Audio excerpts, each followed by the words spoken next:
out to the Nerd Effect News Show. This is officially episode 2 until we get a new numbering system. Yes. Yes. So It's so weird. it is. It feels a little awkward. Anyway, I'm one of your anchors, Dustin Vancouver, joined by my buddies. Macklemore again. Mason, Ireland. And Nikki is somewhere eating a voodoo donut as we speak. I hope. Yes. 'Cause She better be. So I guess right off the bat, However, only a couple of blocks from Voodoo Donuts, there's actually a really good Irish pub with like authentic Irish and Scottish food. there's also a place in Portland called the TARDIS Room, which is a completely Doctor Who themed bar. Awesome, I need to go there. Yep. Chris Hardwick did some comedy there because he's a Doctor Who fan, and he heard about it, and he's like, "I must see this place." Yeah. It's run by a British guy, of course. We need a road trip. That's all there is to it. We just need to go to Rose City Nerd Comic-Con Effect road next trip. next year. That's all there is to it. That has to be a big ticket for us somehow. Like, we have to get to Rose City. Yeah. Like, I don't know how. Even if it's not as guests, if we can just go Yeah. as a group. Yes. Be like, hi, we're Nerd Effect. You have no idea who we are. Maybe we can get Scott to pick this up sometime. Yeah. Roadies. It's like, hey, yeah, roadie, stage hands. Yeah. Wink, wink. Anyway, I'm one of your anchors. Wait a minute, we already did We that. already did that. We have been introduced. Yes. So, on that note, the show you heard before this, if we're talking in sequential order, the week before, you heard us talking to Kevin Hansen from Tree City Comic-Con. That is the week of October 17th, the weekend of October 17th, 18th, and 19th. Lots of awesomeness happening that weekend, and we will be there doing awesome stuff. Right? Yes. Yay! Awesome. For more information on that, treecitycomiccon.com. Check out all the events and guests and all the awesomeness that will be there down at the Expo Center in Garden City. Expo Idaho being the official name. Yes, Expo Idaho. Not sure what else to tell you. Just check out the website. Trust me, it's going to be great. Come down, say hi, have fun. Professor Algernon will be there. Yes. That's all you need to know. Like, that's it. None of the other guests matter. Or do they? They do. They probably do. Oh, yeah, they do. But, so we're really... But you should come down and see Professor Algernon's Magic Show because it's awesome. And there'll be 4 of them. Yes. I don't know how many he did at Rose City, but 4 seems like a lot. Yeah. Well, he's probably only doing a short show. It was an hour-long show. That's the short show? It was an hour? Yeah, that's what he did when we were talking at Pandemonium. That's what he said. Oh. Short one's an hour. An hour seems like a long time. I guess if you're doing about a trick every 10 to 15 minutes, I guess that could be short. Because there's a lot of storytelling in them, and Yeah. that seems about right. And he's time traveling. So Yeah. time is irrelevant anyway. Yes. Hey-o! Back to the old TARDIS thing. It's wibbly wobbly, Yeah. timey-wimey. Yes, absolutely. And we'll be there. That's also all you need to know. Because Kevin's great, and he invited us. Because he's great. Which means the whole con's going to be great. Yes. Duh. And we'll just have to keep Mike on a chair. I'll behave. I'll be too busy just being, like, struck brain dead from all the boobs running around, so... Mike's already anticipating a lot of cosplay, in other words. Yes. Be like, hi, we do a podcast. Here's my card. All right. Let's get this. And again, it's left to Mason to be the sane one. As per usual. I'm sane. At least while your wife is around. And then you'll be all oogly. She keeps me sane. Like, I'd be fucking crazy right now. It's true. Yep. Well, if you didn't have a wife, or, at least a girlfriend, I would have been wondering where you got the kid from. That's a good point. Well, there's that one night in Bangkok. No way. Can't explain it. I gave birth to her. There, how about that? All right. It was a tight fit, but goddamn it. It was Say, worth it. I figured I would have known about that, too. You thought this was weight gain right here the whole time, but no. It was child. brewing. They wanted to hire me for the Twins sequel, but I wouldn't let it happen. Or not Twins. Fuck. Junior. Oh. The Junior sequel. Danny DeVito and Arnold Schwarzenegger were going to be the grandparents. I was going to be their son. Why isn't this happening right now? It needs to happen. I totally can do it. Why not? No, I don't think anybody ever needs that. So we got a new there is show Rule to do. 34. We didn't need to go there. Even I wouldn't go there. I'm not fully 100% fluent on the rules of the internet. What is 34? Rule 34 is that if you can conceive it, there is porn of it. Mm-hmm. It is true. Yeah. I didn't say it was going to be a porn. No, that doesn't matter. Oh. But the fact that it can happen, Right, regardless. means that there is probably porn of it on the internet. Yes, okay, I got you. And Rule 35 is that if there is not porn of it on the internet, you have to make the porn of it and put it on the internet. Oh. Okay. So I'll leave that to you. No. Oh, But then I know the other rules too, like where if it's a main female character, there's a male counterpart of it, and vice versa. Yeah. That one's always fun, especially when it comes to cosplay. There's a lot of cool female cosplays. Yep. And now we have an actual female Thor. Mm-hmm. Because evidently Thor isn't a name, it's a title. Well, I guess that's what Mjolnir says on it. Yeah. Whoever possesses this shall possess the power of Thor. Yeah. What does that mean? You are Thor?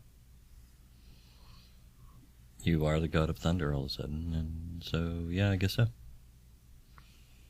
Interesting. All right. Anyway, let's move on to the So next. if anyone finds any funny hammers with Norse runes laying around, try to pick it up. And if you try and break your arms doing it, then you know you're not the one. Yeah.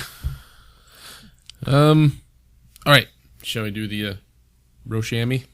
All right. There we go. And Guy by boom. oh snap! Three-way tie. All right. Guy by boom. Oh, Mason wins. Bam.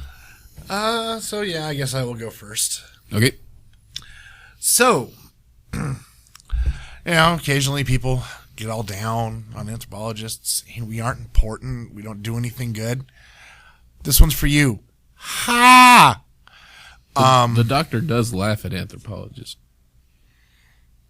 The Doctor is also a fictional character, but Yeah. but then he ends up marrying one, Yeah. the same one. Mm-hmm. Anyway, continue. So anyway. We had to get our Doctor Who reference in somehow. Oh, We okay. had the TARDIS the last show, True. and now we got it. But we had also already talked about the Doctor Who bar. That was recorded. That's true. We did. So, but anyway. Now that Ebola has reared its ugly head again, and there are a lot of people from the Doctors Without Borders and World Health Organization and other such agencies going over to Africa to help treat Ebola patients. They are doing the same thing that happened last time because they don't learn. So, who do they need to save the day? Anthropologists. See, what they're doing is they are doing everything very Western style, which is medically the correct thing to do. I'm not going to debate that because they are isolating the patients, trying to keep them away from the general population, things like that. Mm-hmm. Because Ebola is some bad shit. Mm-hmm. You can live through it, but there will be about a month of you wishing you were dead. And some of those people get, and a decent amount of the people who are wishing they were dead from Ebola get their wish. But the doctors are, setting up isolation and all that other stuff that doctors do to prevent the spread of the virus. And that is not an incorrect thing to do. However, it is culturally jarring to the people, both who are infected and to their uninfected relatives. because it totally breaks with their cultural norms and traditions.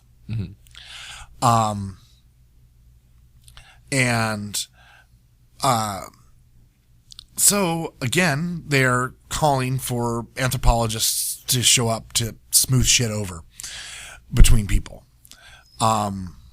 Basically because of the cultural understanding and ability to work between cultures that anthropologists possess. What they're desiring again is the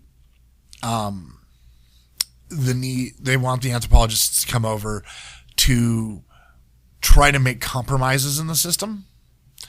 Not necessarily letting the Ebola patients out of isolation, but allowing their relatives to get close enough to talk to them, like through a clear plastic isolation screen or things like that. Possibly doing like, I don't know if many people see them, but in labs, when working with highly dangerous materials, you have, usually glass or plexiglass screen, and then you have gloves that are built into it that you put on and work through. Right. Even if they can build rigs like that, obviously anthropologists aren't necessarily going to be building the rigs. We're not necessarily mechanically inclined people. But if you could get it so like you could do that so you could reach your hand in to a glove, and so you can, even though, there's the glove there, you can hold the hand of someone who's sick, things like that. Let them be given food, culturally appropriate food and things like that, the cultural equivalent of chicken soup. Which surprisingly in a lot of cultures is chicken soup. So it's kind of weird as it sounds. It's kind of the Bubble Boy situation. Right. But giving them that contact, allowing the bodies to be, this is one of the tricky ones because Ebola lives a long time in a corpse. So this was one of the tricky sticking points the last time was that a lot of the cultures had specific prescribed timelines for a funeral. Which in America, we're pretty loose on our funeral timelines. It's kind of let's do it as quick as possible, but like we don't have day 1, this must happen. Day 2 and 3, this has to happen. It's usually within a week or so. Right. But we don't have culturally in America, we don't have a lot of specific things. It's okay, they're dead. We send them to the coroners or to a funeral home. They are embalmed, and then they're either cremated or put into a coffin. We do the funeral, and then they're either buried or whatever. We're pretty, as far as funeral rites go, America's really loosey-goosey. Right.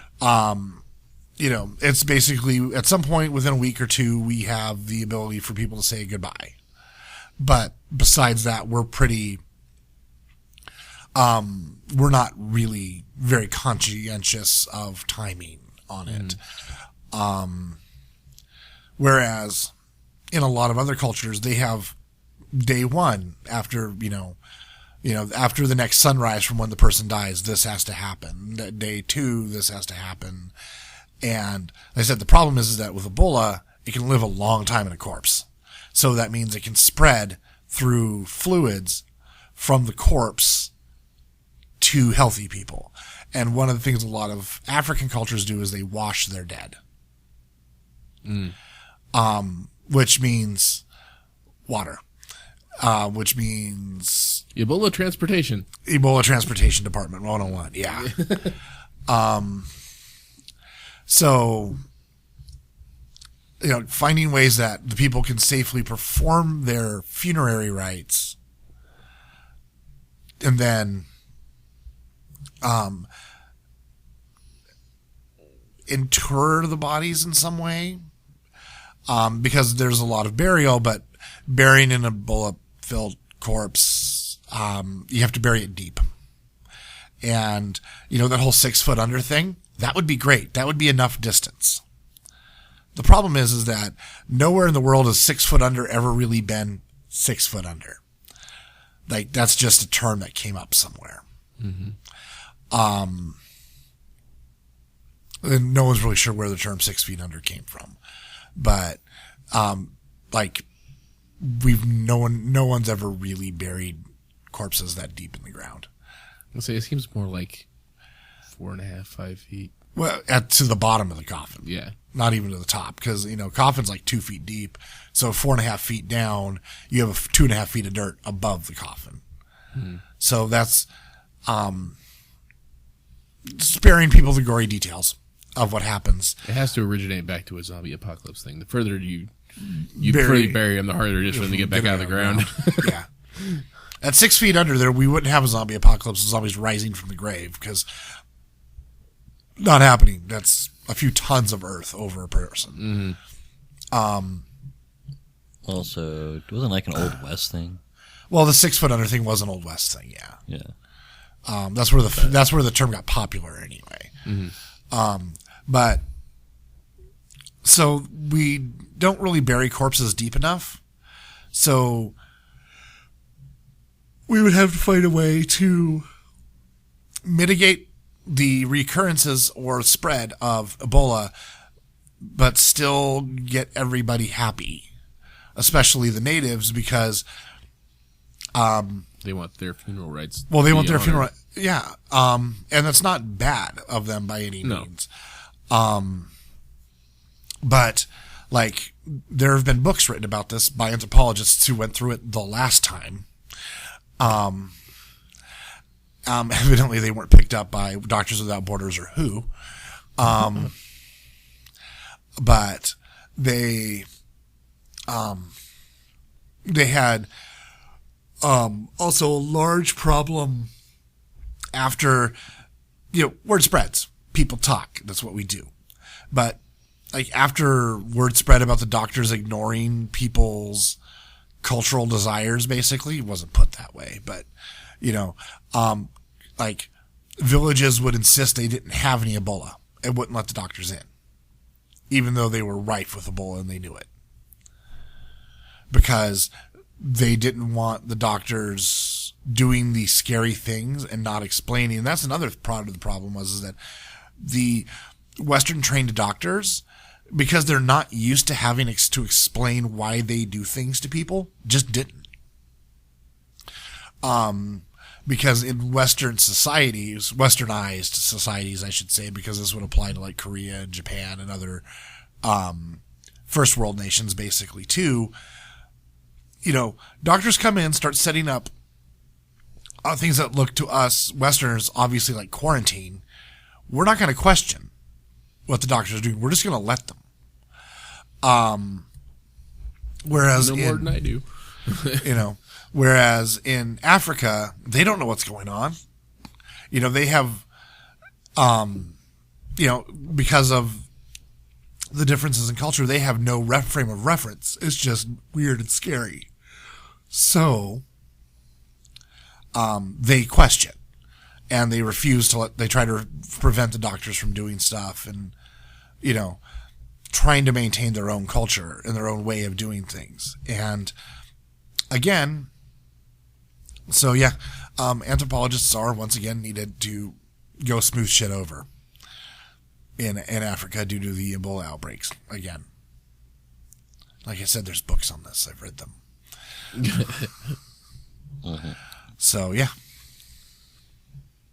Well, awesome and not awesome at the same time. Yes. Yeah, Ebola's some scary shit. Yes. For sure. But did they have any? What was the reason for the newest outbreak? I mean, is it just It came back. came back? Like, have they been able to find an origin as to why it became crazy all of a sudden? What is likely, it's pretty much been, except for the one outbreak in Germany, which it is not called Ebola in that outbreak, but it is an Ebola virus. Kind of like there's many flu viruses. Right. Ebola is not a species of virus; it's a genus of virus, or a genus of viri, technically. Speaking of viri, I got a joke. So, a Roman legate walks into a bar and says to the bartender, "Bartender, I want a Martinez." And the bartender looks back at him and says, "Don't you mean a martini?" And the legate looks back and says, "If I wanted to, I would have asked for two." So anyway, sorry. But yeah, and because of the different viri, it's what normally happens is some chimpanzee or gorilla gets it, and then humans eat the infected meat because bush meat is tasty, and you know.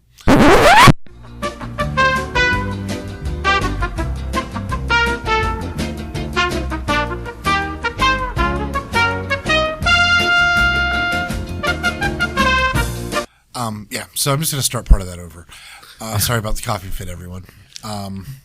Changing medications, and one of the side effects is coughing. How dare you try and get better? Yeah. At least it's not Ebola. Yeah. Or is it? Lol. I don't think you'd be sitting here right now if it was. I don't know, I'm getting pretty hot. Oh, no. Jesus, evacuate. Run. Damn it. Knew I shouldn't have licked you earlier. When did this happen?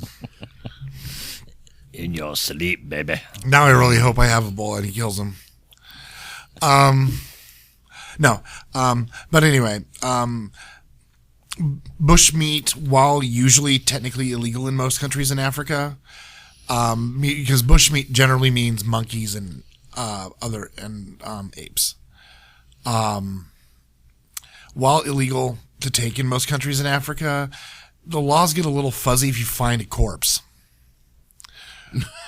So, No. due to the fact that a lot of these villages are very poor and just need to find food wherever they can, they take the meat.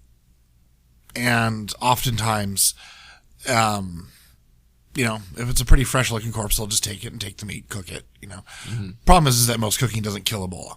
Ebola is very resistant to heat.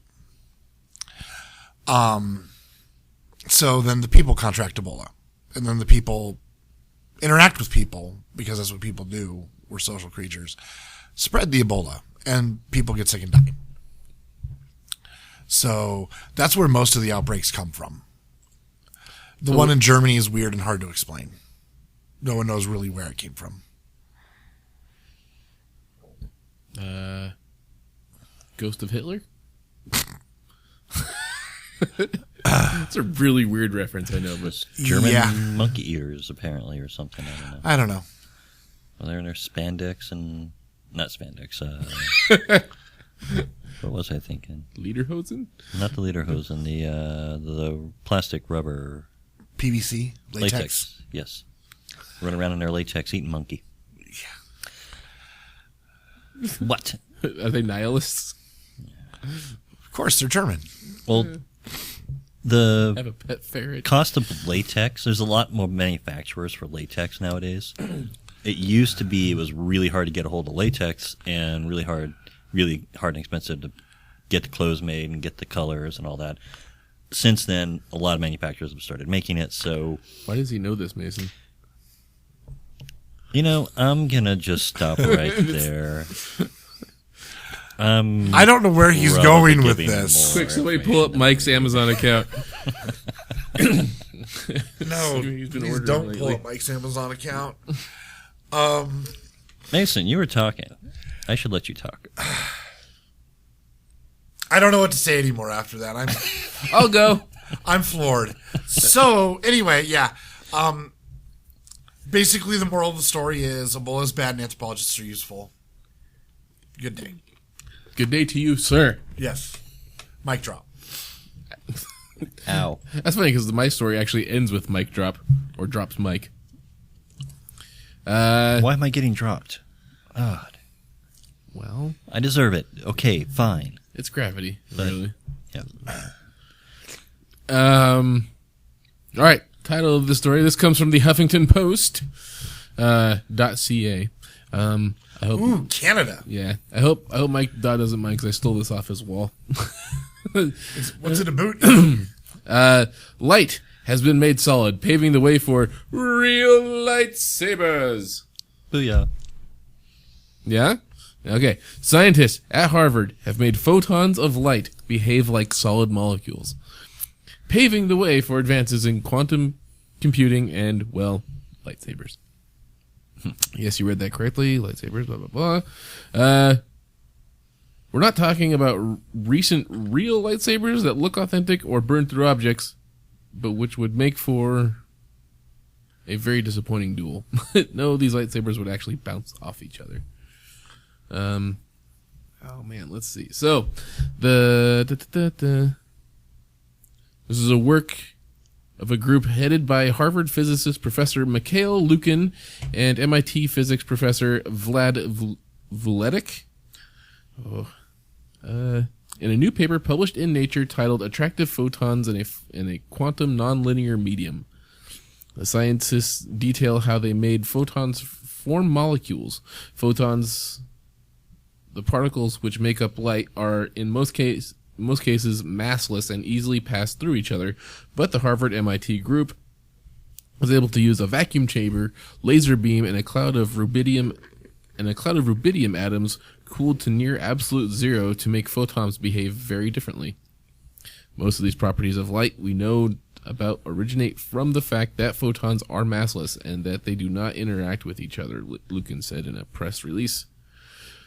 What we have done is create a special type of medium in which photons interact with each other so strongly that they begin to act as though they have mass, and they bind together to form molecules. This type of photonic bond state has been discussed theoretically for quite a while, but until now hadn't been observed. Bada Awesome. bam, son. Now, all we gotta do is, I guess, make portable vacuums. They can bring things. They can bring Bring the- rubidium molecules to near absolute zero, project them into a blade. Yes. And then we're off and running. I would like to point this out. Luke Skywalker, a teenage Padawan, was able to build his own. Just putting that out there. Oh, man. Actually, he didn't build his own lightsaber until he was in his 20s. Where did he get the one that he had? Was it given to him from Obi-Wan? That was his father's. It was. It's been a long time since I've seen this. It was Anakin's last lightsaber before he became Darth Vader. They actually made sure in Episode 3 that Obi-Wan bends down, picks the lightsaber up, and walks off with it after his duel with Anakin. That makes sense. Yeah. And then it's given to Luke in Episode 4. And then he loses that one at the end of Episode 2, or Episode 5. Sorry. He loses that one at the end of Episode 5 when Vader cuts his hand off. And then he has to build his own. And that's actually been like 5 years. So Luke's about 24. At least 24 by the time he builds his own lightsaber. Or do I know way too much about Star Wars? Yes. But is there such a thing, really? I mean, So did Vader cut off his hand because he saw it was his old lightsaber? It reminded him of him getting himself cut up and then went, zhink, no. No, because that would have been the lightsaber he had after he had been dishanded. He had his hand cut off the first time. Because he had his hand cut off by Dooku Right. and then made that lightsaber. Okay. But then that's when he dueled Obi-Wan, And got chopped up. the shit kicked out of him and got burned by lava. Mm-hmm. Yeah. Yeah. I was saying that's probably the part that would be like I guess it is a traumatizing event in one's life, being burned by lava. traumatizing. Yeah. That's So here's the real life application. Although yes, it does kind of like we were just talking about. Is there's more? yes, it is common to, I guess, compare the idea to a lightsaber, but the process is exceedingly complex, as we just discussed. So the current method, not really the most, Right. the most efficient, I'm sure. Let's see.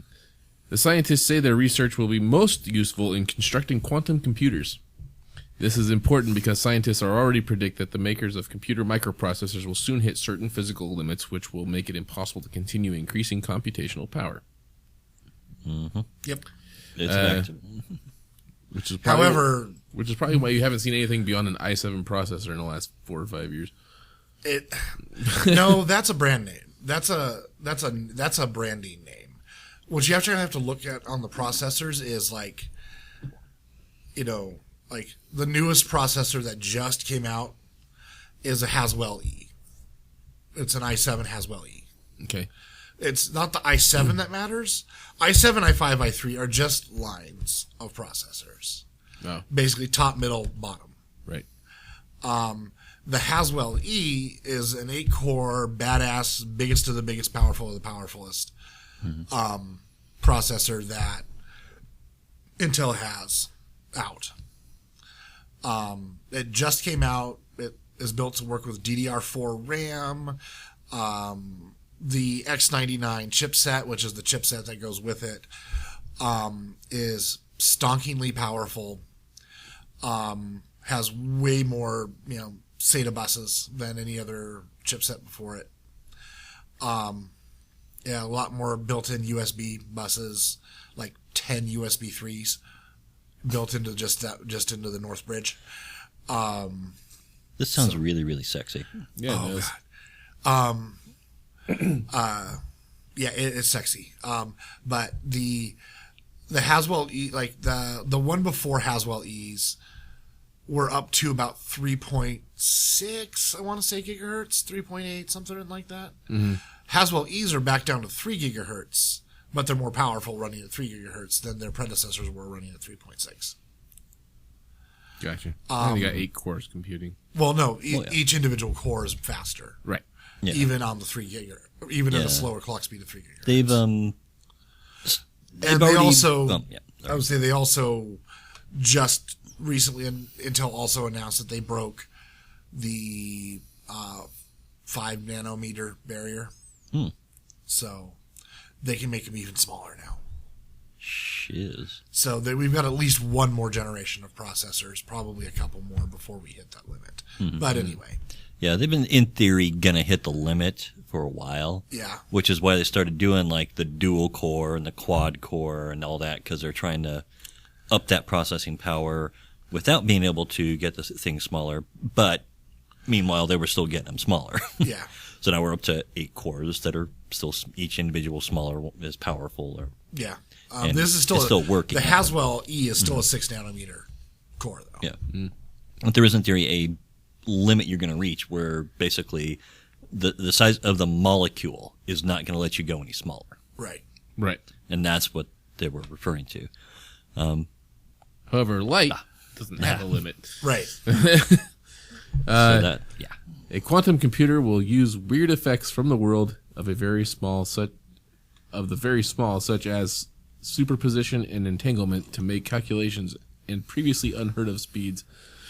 In order to do this, however, individual quanta photons will have to interact with each other, something which the MIT and Harvard group have now proved to be possible. Quantum entanglement, bitches. Yep. The focus is currently on computing. Lucan Yeah, it's believes- because it's more useful than lightsabers. No offense to lightsabers, but and mind you, I love me with lightsabers. I would be in line for my lightsaber after I get my jack put in my head to interface with my computer, though. So, But Lucan believes it may one day be possible to create solid objects out of light. And then it just ends with one line. Lightsabers are officially possible. Drops Mike. yep. And then there's a giant gif of Anakin and Obi-Wan flinging lightsabers around at each other at the bottom of the at the bottom of it. But anyway, that's super damn cool. I'll be honest with you. As awesome as lightsabers are, I'm more interested in the computing side of it myself. Because, damn, that would be freaking cool to have a computer like that. Yeah. Oh yeah. Yeah. TVs will eventually have no pixelation. Yep. Just create a screen made of light. Yeah. How freaking cool would that be? I mean, Insanity. and just be able to rotate the screen to any direction you need it. Yep. It'll just phase through things. Well, no, because it'd be still solid. You'd still be solid, yeah. But you could like have a projector essentially, and have it and rotate it so you could put it at any angle you needed it, kind of like an armature for a flat screen TV nowadays. But you don't need a TV and an armature hanging off your wall. So that's something else to think about. Human interface, because as long as they can make it in a way where it doesn't sizzle through your finger like a lightsaber. You can physically touch it. You can have any physical display suspended in front of you, right, in any configuration. It doesn't matter.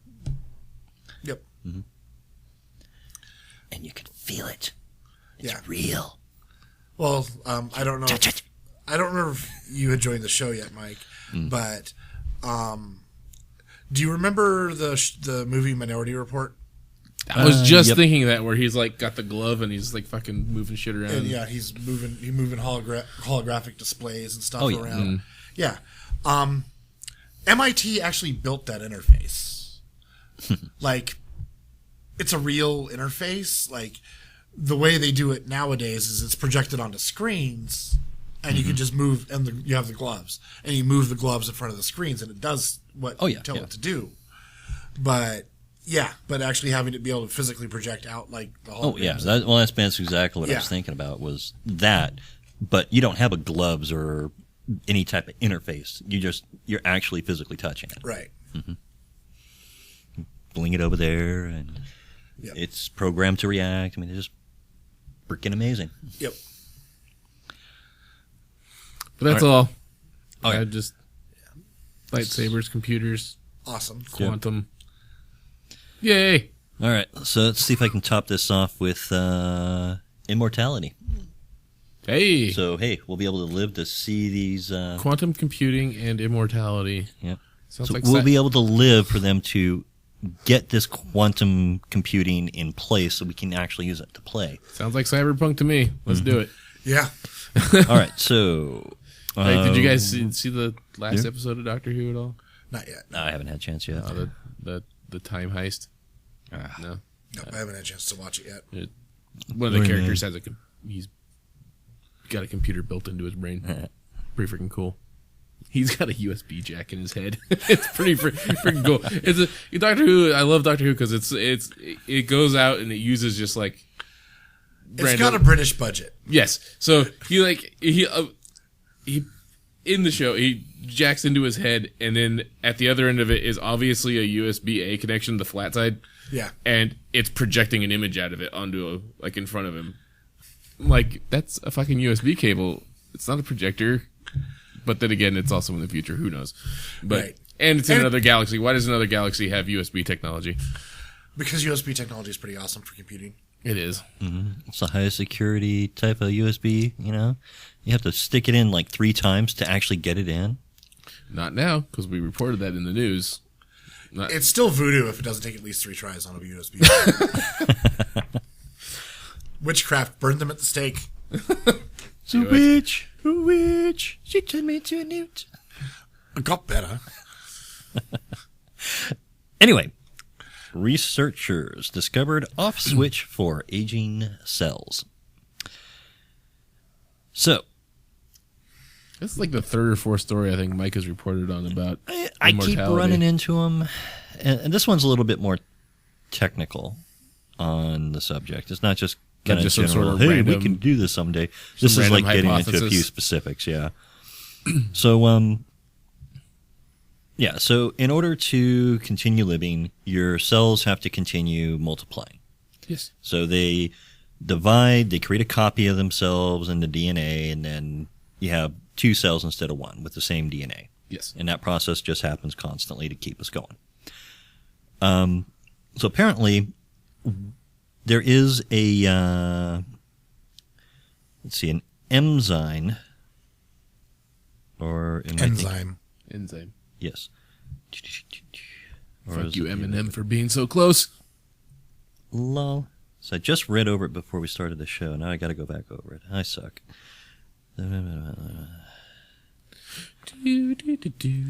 This moment of silence brought to you by Oh, he's back. So as each cell divides, its genome is duplicated. There's basically it's a protein, is what it looks like. That's I just saw the name.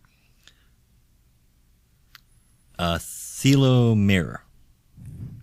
Or telomere. Telomere, yes. Okay, so basically every time your cells divide and split, the telomere, which is kind of like a cap at the end of the DNA, is shortened. So each time the division takes place, that is shortened, and then eventually it gets short to the point where the cell can no longer divide. And that is why we age and we die. So they the have goal is to found... keep them from shortening. Exactly. So they have found a enzyme that is basically an off switch for the Telomere shortening. yeah, basically off switch for telomere shortening. So if they can, they're studying that to see if there's a way to basically have the body produce more of it, so that when the cells divide, they don't run out, and we can continue going. Just our cells can just keep going, and we can keep living. That seems like it would have some really fucked up side effects, though, if we're not careful. There's a lot of Yeah, like cancer, we would just blow up like a Well, see- balloon. Well, no, or- that won't. the other side of that is if they can find a way to turn that off, then you could, in effect, turn off the cancer cells from dividing. Yeah. So the cancer cells would just stop dividing, and you could stop it. That's another part of the research. That's they're actually doing. the forefront of the research, at least initially, was to stop cancer. Because if they could get the enzyme to cancer cells and basically cut the telomere off of the cancer cells would no longer be able to divide, because for the most part, cancer cells work identically to non-cancerous cells. They just keep dividing and dividing and dividing. And if you can stop the cancer cells from dividing, you stop the cancer in its tracks. And depending on what the cancer is and where it is, you could just leave it there, or you could remove it surgically somehow, or with chemo or radiation therapy. Of course, surgery, thank you. Yep. Get it out. Get it out. Well, no, I'm just talking about if the options are surgery, chemo, or radiation therapy. Oh yeah. Surgery, thanks. Yeah. Just fucking take the kidney. Yeah, But I have a spare. it's funny you bring that up too, because it's kind of like a side thing, but where I work, we deal with the Leukemia Lymphoma Society a lot. Yes. Which is actually I would say, hence what is up on the computer screen right now. Yes. But one of the videos they show us in that when they're promoting it and trying to get the word out is this video for a guy named Dr. June, who did some retrovirus work with leukemia. So the way this works is that he had basically taken the HIV virus, reprogrammed it so that it would attack cancer cells. Yep. You get basically injected with the HIV virus. Your body's really fucked up for at least the first day, but you usually come out of it within 24 hours feeling way better than you did going in. Yeah. And it's some of the craziest shit I've ever seen in my life. It was totally experimental. They thought it was going to work. The 10-year-old girl, like, just by the end of it, you're fucking in tears, because, especially if you're a parent, you know, it's I go back to this, is like, if I didn't have a kid, I probably wouldn't fucking be as emotionally involved in it as I would be normally, you know? Yeah. But it's like, but when you have a kid, or know somebody, or really close to somebody who has a kid, you know, it kind of it hits you a little harder. So I thought that was some damn cool research on his part. Just watching, they even have like a little 3D demo of how it works and how it attacks cancer cells, and it was pretty fucking it was really damn cool. Anyway, but if you could just stop it from ever happening, period. Right. Well, with this, it's with the telomere thing. It would essentially, cause like part of it right now is that we're pretty sure humans have a hard cap of about 120 years of life. Right. That's if everything works effing awesome your entire life, and you're one of those clean living people that smokes 3 cigarettes an hour and drinks a pint of whiskey a day, because it always seems like it's those people who are the ones who live to be 110. Eat a pound of bacon Why for breakfast aren't you every day. dead yet? Yeah, the ones you expect to die off. Yeah. No, they're the ones who live. No, they're the hard, crusty ones that Yeah. go down screaming. But but like the people that live into their hundreds, like most people they still end up dying. I don't think anyone's lived on record past like 108. I could be wrong, but it's really close. I think to they just that. reported the oldest person in the world at 118 or something like that. Okay, they're getting really close to what we believe the hard cap to be. Here, keep talking. I'll Google it. But we think the hard cap's like 120, 130 on the outside. And what that is that there's just no more telomere left. Period. And your body just cannot make more cells. So as the cells die off, there's no way to replace them. So what this would do is allow your body to replace the cells. And there's a hypothesis floating around in here. I don't think it was mentioned in your article. Okay, the oldest living person right now is 116 years old. Okay. Misao Okawa. He's Japanese. And prior to that was at 122, it says. Jean Calment of France, who died in 97. That'd be Jean. Jean Clement. Yeah. But it's Jeanne. This Janine. Janine Clement. Yeah. Calment. Bam. At least those with verified. Was by far the oldest person who has ever lived, at least among those with verified credentials. Yeah. So 122. Right. So they're probably really close to the hard cap. Right. And with turning off the telomeres, there's also the hypothesis that there's the organ that's right here in the human body, which I can never remember the name of. But it's really, really active when we're young.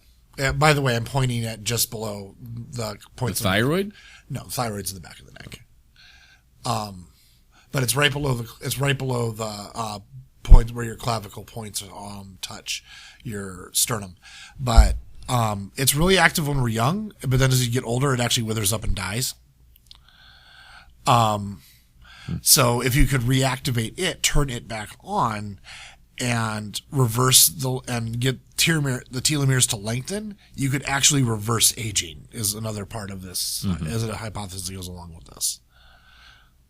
Weird. So you'd look like a 40-year-old man-child? Well, the idea is that we can try to figure out how to stop it correct. Fucking Benjamin Button style? Basically, but not necessarily a child, but reverse it so you have the body that you did, or the body capabilities you did when you were 18. Well, and the idea. And the ability to control that too. I'd imagine is also Is part of the part plan. of it. Yeah. You don't want to just continue to keep going. Yeah. It's like if I could remain 25 the rest of my life. Yeah. Yeah, and not have to. The thing is that if we got this to work correctly, the rest of your life could be forever until you die from a non-natural cause. Which then Will Wheaton's hypothesis of "don't be a dick" is really going to come in handy. Yeah. So. I'm going to die someday. Hey, not if I'm nice. Quantum computing and bioengineering. We're talking some cyberpunk shit tonight.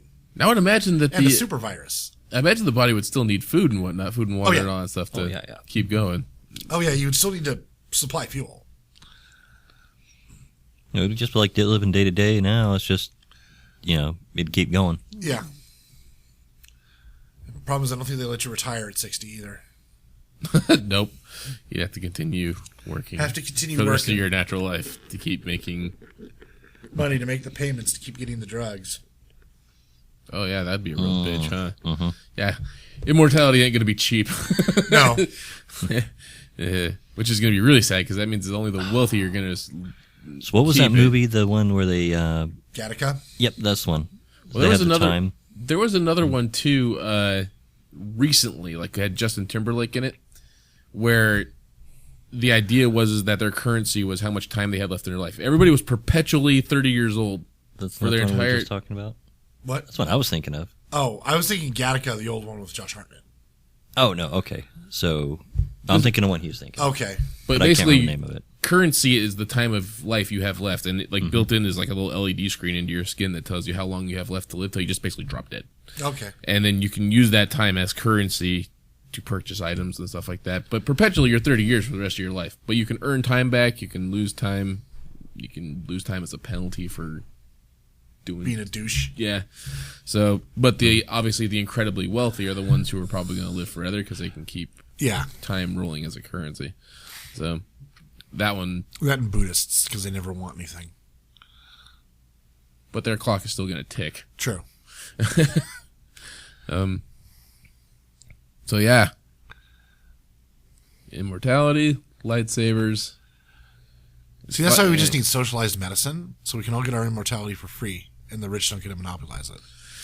Well, the problem with that too is also we're going to have to eventually pioneer other planets because I'm down for that, too. Earth ain't going to hold us all. I say we give the job to Canada. Because if we just keep multiplying and none of us drop dead, that means the population speed Well, is there, going to there double. are still... Well, you do a few things to take measures to prevent that. Whether or not you think they're humane is another thing. I'm not talking about, like, cruel, mean things. I'm just saying, like, if you wish to live forever, you've sacrificed your right to reproduce. And you have to make that moral choice yourself. I got you. So basically pop out 2 or 3 kids, then cut your... No, you're not allowed to have kids before you make the choice. If you have kids, you've made your choice and you die. Interesting. Comments in the show notes, people. I want to hear more on this. What are your thoughts? That's pretty damn cool. So in a world, if a world was built on immortality, and you had that as an option, Right. and you had... And you have kids, it means you are sacrificing your right to immortality by by being the progenitors of another generation. However, if you do not have kids, you can live forever. However, if you live for 300 years and then decide you're kind of bored of it, you can have kids and stop taking the medication or whatever to be immortal. Oh, so you have that option later down the line. Right. And you would still be able Like to... a vasectomy, it's reversible. Yeah.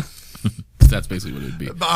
And some may say that's a way to Mortal cop out of vasectomy. it, but if you're looking at the likelihood of our ability to really go that wibbly wobbly with our DNA and running that fast and loose with it, we'll be able to probably reverse the process too. Or even if we can't reverse the process, if you decide you want to have a kid, you are agreeing that you have 30 forfeit years. You have 30 years left.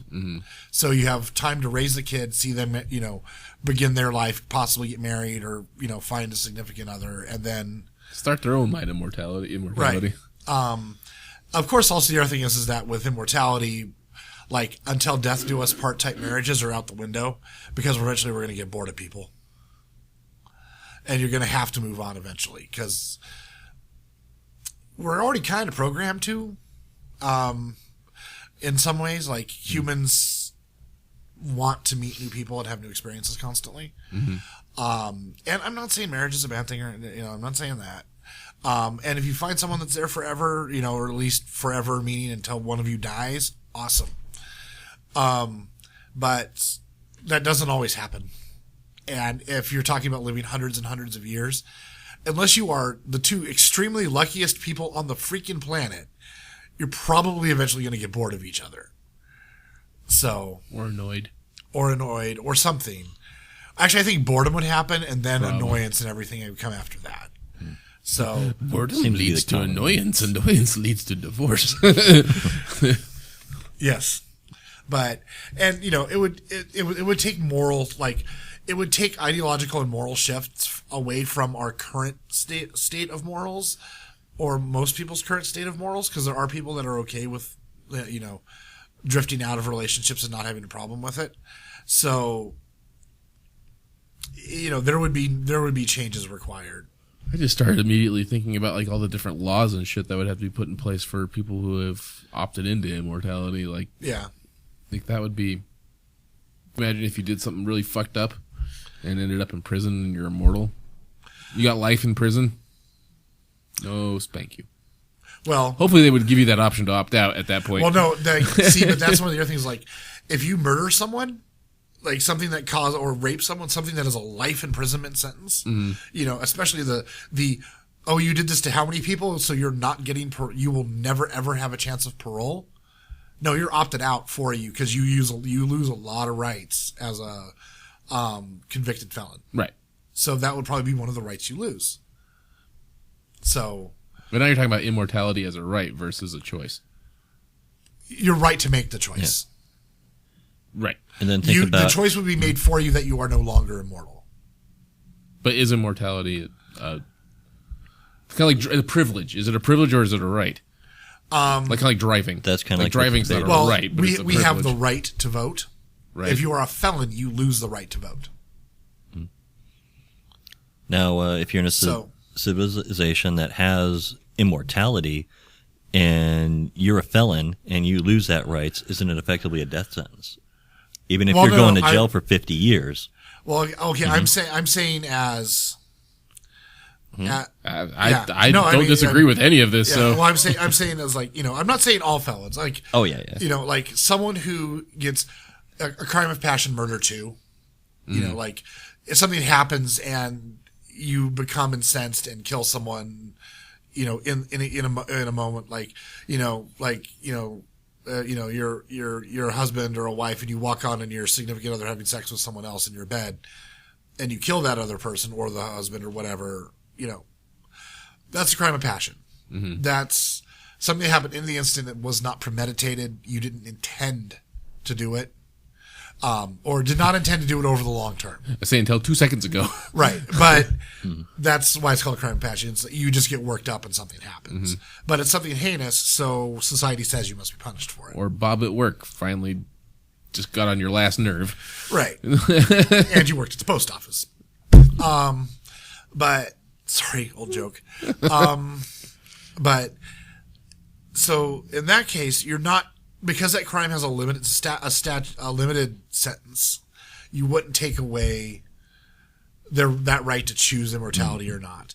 But like someone who does something so heinous, you know, like, you know, oh, this guy's raped 15 people and murdered 10 of them. No, fucker's gonna die. Like, not necessarily by death sentence, as in a penalty of, you know, lethal injection or hanging or. Well, exactly. But see, but they lose their right to be immortal because that means eventually they become a burden on the system. yeah. Well, no, and it's like, you know, it's just in a world where that has become a commonplace thing, though. Right. Then at that point, it becomes, you know, a life sentence or something like that ends up effectively becoming a capital death- punishment. Right. Even though you're not actually going to kill them. P.S. Does this kind of research also include maybe like super fast healing or anything like that? No. It wouldn't? No. No, it's getting the human body to heal faster is something that isn't really being researched. It's like one of those, if we ever have an accident that causes it to become us to see it as a possibility, we'll look into it, but we haven't seen any ways yet to make it so the human body heals faster. But like, yeah, I was gonna say, like, instead of like taking it, 6 weeks for a bone to heal, cut it down to like 2.5 weeks or something like that. Right. You know what I mean? Like, if you can get the cells to reproduce at a certain pace, Right. Well, this doesn't affect the pace of it. It just Right. allows them to continue reproducing, whereas previously they would not reproduce any further. without loss of quality. Right. Yeah. So, We need to get a movie script going on some of this shit. but Boy. yeah.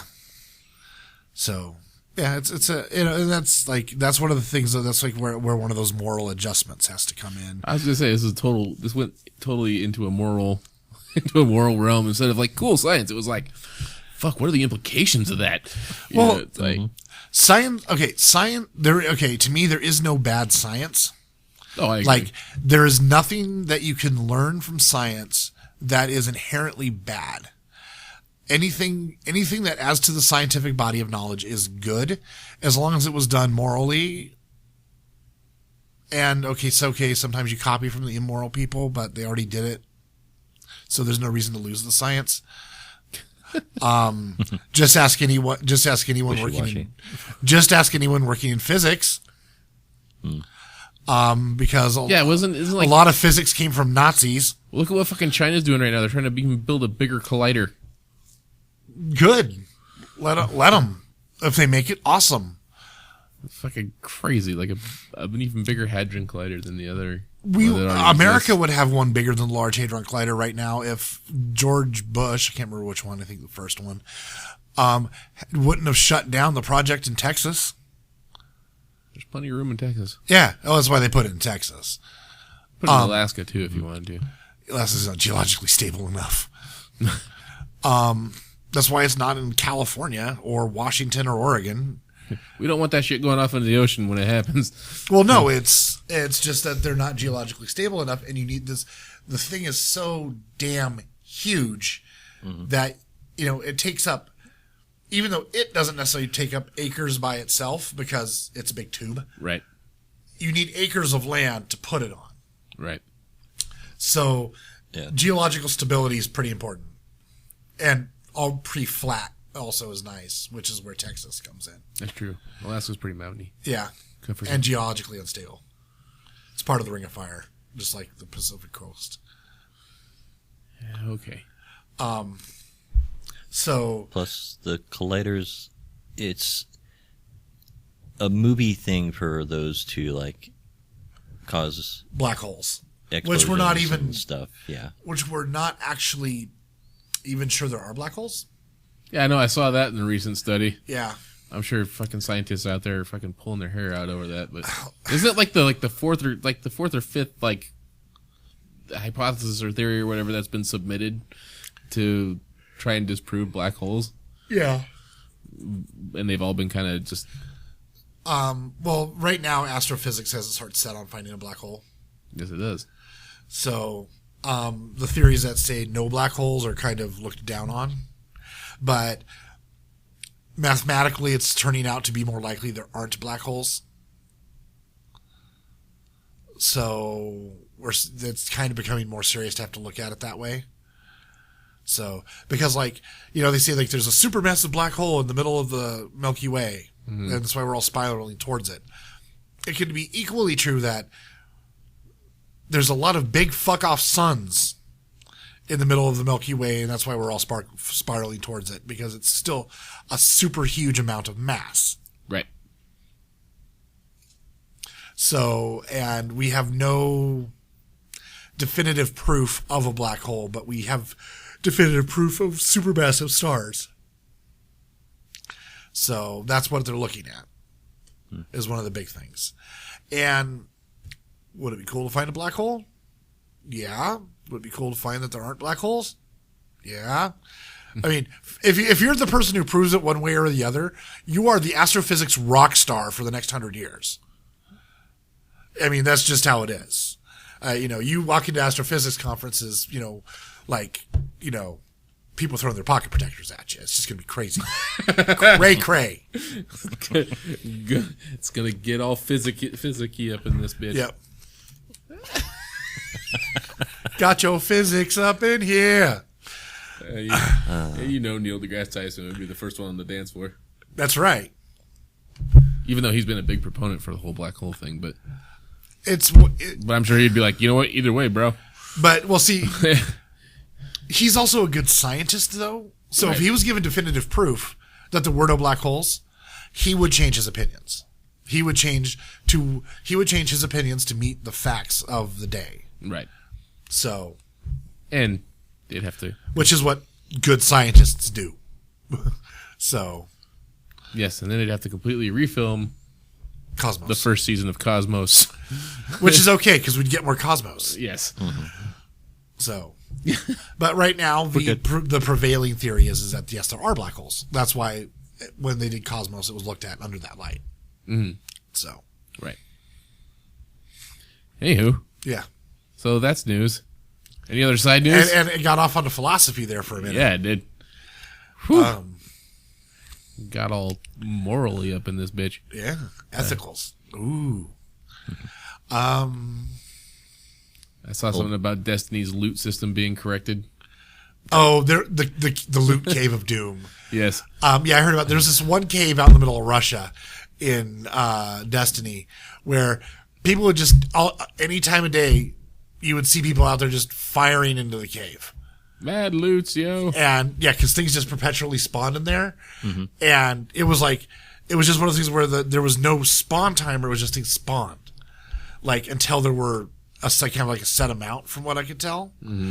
And since it never got to the set amounts, things were like after people discovered this, you would just sit there and fire into the cave. And there's like screenshots of like hundreds of fucking yeah. loot drops just hanging out on the floor. Yep. And since your loot drops don't despawn, evidently in Destiny, you would just sit there for like a few hours, farm, shitloads of loot, and then go pick it all up and sift through to find what you wanted to keep. And yeah, they fixed that like they should have. I mean, I like the idea of the hoarding aspect of it, of like not a timer, but a set amount of monsters being there, and so there'd be a constant wave of creatures in this area, so it'd always be a little dangerous, and I kind of like that idea, but gamers, they found the way to exploit it. Because that's what gamers do. And so they had to fix it. Like, I found a loophole. Yep. Just trying to think. I feel like I read some other small thing I was going to make fun of, and then I totally forgot what it was. I was hoping it might show up on my newsfeed here, but Apparently you don't run out of ammo in that game. Not for your basic weapon. yeah, from what I understand, the loot itself wasn't the greatest, but it was just a shit ton of it. Yeah. And there's always a chance for good drops, but Yeah. and even if you don't, money. Yep. You go buy the shit you want. All right. Well, we can probably end our news there. Probably should. Yeah. Surprisingly, we've been recording for about an hour. Awesome. Yay! Yeah. And even a man short, woman short, Woman short. Person Yes. short. one human being not One at the human microphone. being not here. That is We are short 2 sweaty orbs. Which I saw just recently, just got done seeing the screening for Box Trolls, okay. and had a picture of the names of our dear friend Sarah Spink on the screen, captured on her phone. Awesome. Yay, Sarah! Yay, Sarah. So for those of you who don't know, we have a friend named Sarah Spink, who is a person who worked on the movie Box Trolls at Leica. Yep. She works at Leica. And we're all very jealous of her, even if it is grunt work. Yeah. Because I guarantee you that's far better than most day jobs. Yeah. Anyway, now that we're going to pass on our jealousy, for the Nerd Effect News Show, we have been... Malcolm Morgan. Mason, Ireland. And I am Dustin Vancour, and we'll catch you guys on episode 3. See you guys. Bye. He rolled it. Yes.